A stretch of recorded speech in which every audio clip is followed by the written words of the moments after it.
திரு சித்தார், அவர்களுடைய நகர்வு அப்படின்னு பார்க்கும்போது தாவேகா மக்கள் செல்வாக்குல தான் ஜெயிச்சிச்சு அப்படின்னு தான் பரவலாக முன்வைக்கப்படக்கூடிய. ஏன்னா அந்த நேரத்துல கட்டமைப்பு திமுக அளவுக்கு அவங்களுக்கு வலுவா இல்லை.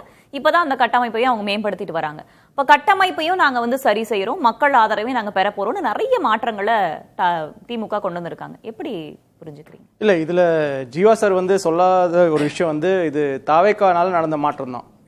இது யாராலையும் மறுக்க முடியாது. இல்ல, தேர்தலுக்கு முன்னாடியுமே இருந்ததுன்னு இது இருந்துச்சு, ஆனா அதை கொண்டு வரலையே. இப்போ நான் ஒரு கால்குலேஷன் டேட்டாவை எடுத்துட்டு வந்தேன். திமுக அரசுல 2021 26 ஓல்டஸ்ட் மினிஸ்டர்ஸ், வயது அதிகமா இருக்கிற மினிஸ்டர்ஸ் யார் யார் இருந்தாங்கன்னா அதுல துரைமுருகன் 83, நான் சொல்றது 2021 டைம்ல இருந்தே சொல்றேன் நான், 83, ராஜகண்ணப்பன் 72, காந்தி 75, வேலு 71, முத்துசாமி 71ங்கிற மாதிரி 70s 80s லேட் 60ஸ்லயே நிறைய இருந்தாங்க. சரியா? யங்கஸ்ட் மினிஸ்டர் நம்ம எடுத்து பார்த்தோம்னா மதிவேந்தன் 36, அன்பில் மகேஷ் அந்த மாதிரி இருந்தாங்க. இப்போ நம்ம தாவேகா அரசு எடுத்து பார்த்தோம்னா ஓல்டஸ்ட் மினிஸ்டர் செங்கோட்டையன் 78க்கு அப்புறம் நேரா புஷ்யானந்த் 62ன்னு வருது. சரியா? நிறைய மினிஸ்டர்ஸ் 40களில் இருக்காங்க, 29 வயசு 30 வயசு மினிஸ்டர்ஸ் தான் இருக்காங்க. ஸோ பாலிடிக்ஸ்ல ஒரு ஜெனரேஷனல் சேஞ்ச் வந்திருக்கு. ஜீவா சார் சொன்னது கரெக்ட். உதயநிதி ஸ்டாலின் அவர்களே ஒரு மேடையில் சொல்லியிருக்காரு, தலைவரே 26 தேர்தலில் நிறைய இளைஞர்களுக்கு டிக்கெட் கொடுங்க அப்படிங்கிற மாதிரி கேட்டாங்க. ஆனால் அது செய்யலை. நம்ம என்ன பார்த்தோம்னா காந்தி அவர்கள் அவருடைய சொந்த மகனுக்கே டிக்கெட் கொடுக்குற போது அவர் ஒரு அதிருப்தியில் இருந்தார். அப்புறம் அவரே கண்டெஸ்ட் பண்ணார் சீட்டை. அதெல்லாம் நம்ம பார்த்தோம். ஸோ நம்ம எப்படி இதை பார்க்கணும்னா, இது தாவேகா ஆட்சி இங்கிலீஷ்ல சொல்லணும்னா டிஎம்கேக்கு ஒரு ரியாலிட்டி செக் கொடுத்துருக்காங்க. அதை பத்தி இன்னைக்கு திமுக தலைவர் ஸ்டாலின் அவர்கள் ரொம்ப சிறப்பா பேசியிருக்காரு. அதை பத்தி அவர் என்ன சொல்லியிருக்காருன்னா, நம்ம குடும்பத்திலேயே நீங்க அரசியல் பேசாம விட்டுருக்கீங்க அப்படின்னா என்ன சொல்றாரு, திமுக கட்சியில இருக்கிறவங்க அவங்க ஃபேமிலி மெம்பர்ஸே திமுக ஓட் செய்யல அப்படிங்கிற மாதிரி சொல்லியிருக்காங்க. இன்னொரு சூப்பரான விஷயம் சொல்லியிருக்காங்க, எதிர்கட்சி தலைவர்களை பார்க்குற போது ரொம்ப சிரித்த முகத்தோட நீங்க அவங்களோட செயல்படுறீங்க, ஆனா தான் கட்சிக்காரன் வரும்போது இந்த சிரித்த முகம் இருக்கா அப்படிங்கிற மாதிரி அவர் கேட்கிறாரு. அப்புறம் உட்கட்சி அரசியல அவர் உடச்சே பேசியிருக்காரு அப்படின்னே புரிஞ்சுக்கலாம். ஆனா தாவேகானால மட்டும்தான் இந்த மாற்றம் அப்படின்னு பார்க்க முடியுமா? திரு ஜீவா சொன்ன மாதிரி ஏற்கனவே இந்த மாதிரி முதியோர்களுக்கு நம்ம கொடுக்கணும், அதாவது வயதானவர்களுக்கு நம்ம கொடுக்கணும் அப்படின்ற விமர்சனமும் முன்வைக்கப்பட்டுச்சு இல்லையா? இல்ல, விமர்சனம் இருந்துச்சு. ஆனா அதை அவங்க 26 தேர்தலில் அதை பெருசா அவங்க செயல்படுத்தலையே. இப்போ நம்ம அவினாஷி தொகுதியில டாக்டர் கோகிலாமணிக்கு டிக்கெட் கொடுத்த மாதிரி நம்ம வேற 2-3 பேர் 5 பேராச்சும் நம்மளால சொல்ல முடியுமா? இப்போ சின்ன வயசு மெம்பர்ஸ்க்கு அவங்க சீட் கொடுத்ததா நம்ம பாக்குறோமா? இல்ல, அந்த மாதிரி பெருசா நமக்கு உடனே தோன்ற மாதிரி எதுவுமே இல்லை. ஸோ நான் இதை எப்படி பார்க்குறேன்னா, அவங்க ஆனா 70 வயசுக்கு வரைக்கும் இவங்க டிஸ்ட்ரிக்ட் செக்ரட்டரி, மாவட்ட செயலாளர் வைக்கிறது இன்னமும் கொஞ்சம் அவங்க ரொம்ப கன்சர்வேட்டிவா இருக்கிற மாதிரி தான் நான் பார்க்குறேன். அது 50-55 வரைக்கும் கொண்டு வந்திருக்கலாங்கிற மாதிரியான விஷயத்தை பார்க்குறேன். இன்னொரு விஷயம் என்னன்னா, அவங்க பெண்களுக்கும் தலித்துகளுக்கும் என்ன மாதிரியான ரெப்ரசன்டேஷன் கொடுத்துருக்காங்க, பார்ட்டியில கொடுக்க போறாங்க, கொடுக்கணுங்கிற மாதிரியான விஷயத்தை எதுவுமே பேசல. அதை உடச்சு பேச வேண்டிய விஷயம் இருக்கு. ஏன்னா இந்த 2 செக்மெண்ட்ல தான் தாவேகா பெருசா ஸ்கோர் பண்ணிருக்கு. 2026 எலெக்ஷன்ல திமுகவுடைய ஓட்டுகள் 2021 திமுகவுக்கு ஓட்டு போட்ட நானே நிறைய தாவேகா கட்சியினரை மீட் பண்ணியிருக்கேன். 2021 ஸ்டாலின் அவர்கள் சிஎம்ஆ வரணும்னு ஓட்டு போட்டவங்க இந்த வாட்டி விஜய் கிட்ட போயிருக்காங்க. ஸோ இதை இவங்க 5 வருஷம் ஆட்சியில் நிறைய நல்ல திட்டங்களை செயல்படுத்தியிருக்காங்க.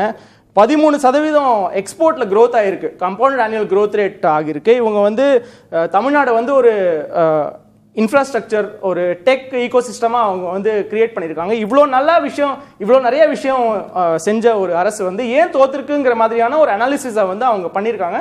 அதுக்கான முயற்சி தான் எடுத்திருக்காங்க. இன்னும் கொஞ்சம் ரேடிக்கலான மூவ்ஸ் கொண்டு வர வேண்டிய நேரம் இருக்குங்கிற மாதிரி நினைக்கிறேன். இப்போ ஒட்டுமொத்தமா அந்த புதிய பாணி அரசியல் உள்ளுக்குள்ள வருதா? இப்போ திரு ஸ்டாலின் அவர்கள் பேசும்போதே முதியோர் அதாவது வயதானவர்கள் பின்ன வரக்கூடியவர்களை, இளைஞர்களை வழி நடத்தணும் என்பதான விஷயத்தை முன்வைக்கிறாரு. இப்போ ஒட்டுமொத்தமாக அந்த அரசியல் பாணியே மாறுதுன்னு புரிஞ்சுக்கணுமா? இல்ல, அது கரெக்டான பேச்சு தான். அவர் சொன்னது கரெக்டான விஷயம் தான் பேசுறாங்க. அது நடக்குமா? இப்போ பணபலம் இருக்கிற திமுக தலைவர்கள்லாம் இப்போ நிறைய இருக்காங்க. அவங்களாம் விட்டு கொடுப்பாங்களா? அந்த விட்டு கொடுக்குற மனநிலையில அவங்க இருக்காங்களாங்கிற மாதிரியான விஷயங்களை நம்ம கேட்கணும்.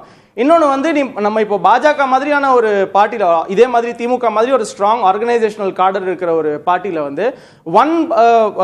ஒன் போஸ்ட் பர் பர்சனுங்கிற மாதிரி தான் அவங்க ஒரு இதை வச்சிருக்காங்க, சிஸ்டம் வச்சிருக்காங்க. இப்போ திமுக நம்ம என்ன பார்க்குறோம்னா, ஒரே ஃபேமிலியில் நிறைய பேருக்கு ஒரு பார்ட்டியில் போஸ்ட் கிடைக்குது, இல்லை எம்எல்ஏ எம்பி அந்த மாதிரியான சீட்டு கிடைக்குது. ஸோ அந்த மாதிரியான ஒரு விதத்தை கூட கொண்டு வரலாங்கிற மாதிரியான பார்க்குறேன். ஒரு ஃபேமிலியில் ஒரு குடும்பத்தில் ஒருத்தருக்கு தான் பதவி கிடைக்கணுங்கிற மாதிரியும் ஒரு விஷயத்தை கொண்டு வந்துருக்கலாம். ஏன்னா இப்போ ஃபேமிலி பேஸ்ட் பாலிடிக்ஸ் நிறைய இருக்குங்கிற மாதிரியானதான் ஒரு பிரதான குற்றச்சாட்டா இருந்திருக்கு திமுகக்கு அகேன்ஸ்டா. இப்போ வந்து அதையும் அவங்க அட்ரஸ் பண்ணாங்க, எதிர்க்கட்சிகள் கையில எடுக்கவும் செஞ்சாங்க. ஆனா அது தொடர்பா எதுவும் இல்லை அப்படின்றதுதான். ஜீவா, உங்ககிட்ட சுருக்கமா நான் கேள்வி கேட்க விரும்புறேன். என்னன்னா, குடும்ப அரசியல் அப்படின்றத பிரதானமா பல இடங்கள்லயும் திமுக மேல குற்றச்சாட்டா முன் வச்சாங்க. அதையும் உள்ளுக்குள்ள கொண்டு வந்திருக்கலாமோ அப்படின்ற ஒரு கன்சர்ன் எழுப்பியிருக்காரு. சுருக்கமா இல்ல, அவரு தோழர் வந்து என்ன சொல்றாங்கன்னா, இப்ப அவரு சொன்ன மாதிரி ஒருத்தருக்கு ஒரு முறை தான் போஸ்ட், இனிமே இந்த மாதிரியான பேட்டர்ன்ங்கிறது கேட்க வந்து ரொம்ப ஒரு மாற்றத்திற்கான விஷயம் மாதிரி தெரியும். இது வந்து ஒரு ஃபாசிஸ்ட், பிஜேபி, ஆர்எஸ்எஸ் போன்ற அமைப்புகளை மட்டும்தான் அது சாத்தியமாகும். அதாவது நாங்கள் வந்து ஒருத்தரை திருப்பி தரமாட்டோம், ஒரு தடவை தான் நிற்கணும், எலெக்ஷனில் கண்டிப்பாக ஓட்டே போட்டாகணும், இது எல்லாமே ஹிட்லர் பேட்டர்ன். ஹிட்லருடைய பேட்டர்ன்லாம் கேட்க சூப்பராக இருக்கும். ரொம்ப லேமேன் படி பார்த்தீங்கன்னா, அந்த தப்பு செஞ்சவன், ரேப் பண்ணவன நடு ரோட்டில் போட்டு அடிக்கணும், விசாரணையே இல்லாமல் கொலை செய்யணும், அந்த மாதிரி. இல்லை, ப்ராக்டிக்கலாக செட் ஆகல. இந்த பேட்டர்ன் மக்கள்கிட்ட எடுபடும். யதார்த்தத்தில் அது ஜனநாயகத்துக்கு எதிரானது. அதாவது ஒருத்தரை வந்து நீ ஒரு தடவை தான் நிக்கணும், 2 தடவை இருக்கணும்லாம் சொல்றது வந்து, ஆனா இதை வந்து வாய்ப்பு தரும்போது அதை ஃபாலோ பண்ணலாம். இது ஒரு பைலாவா விதியா வைக்க முடியாது. களத்துல வந்து திமுக ஆதரவாளர்களே இதை தான் எதிர்பார்க்கறாங்க. இல்ல நீங்க சொல்றது நான் ஒப்புக்கொள்றேன் தோழர். நடைமுறையில நம்ம இந்த மாதிரிலாம் வைக்கலாம். ஐப்பெரியசாமியே வந்துகிட்டு இருக்காரா, துரைமுருகனே வந்துகிட்டு இருக்காரா, ஏவாவிலே வர்றாரா, தங்கம்.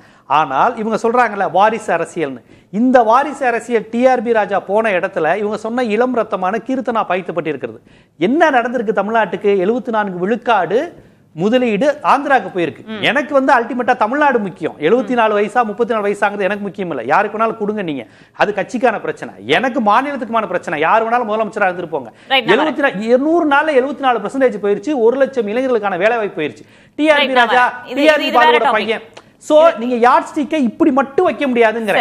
சீனியர், அப்புறமேட்டு இவருடைய பையன், இவங்கெல்லாம் வரக்கூடாது. ஒன்லி இளைஞர்கள்னா இன்னைக்கு கீர்த்தனா போன்றவர்கள் தான் உங்களுக்கு கிடைப்பாங்க.